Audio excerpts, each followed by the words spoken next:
تلقى الساحر الأرجنتيني ليونيل ميسي الفائز مؤخرا ببطولة كأس العالم لكرة القدم التي اختتمت أمس الأحد في قطر دعوة للانضمام إلى ممر الشهرة في ملعب ماراكانا الأسطوري في البرازيل حسب ما ذكرت إحدى الصحف البرازيلية.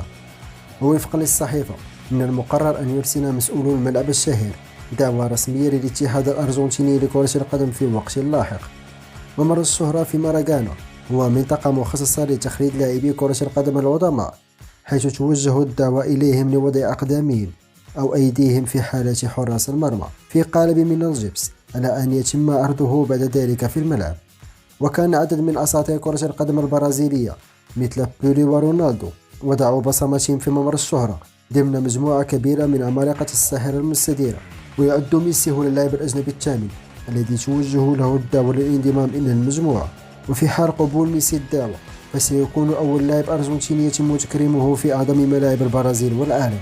وكان ميسي أهدر فرصة التتويج بكأس العالم على ملعب ماراكانا بنسخة مونديال 2014 في البرازيل عقب خسارة منتخب الأرجنتين بهدف مقابل 0 في المباراة النهائية أمام ألمانيا.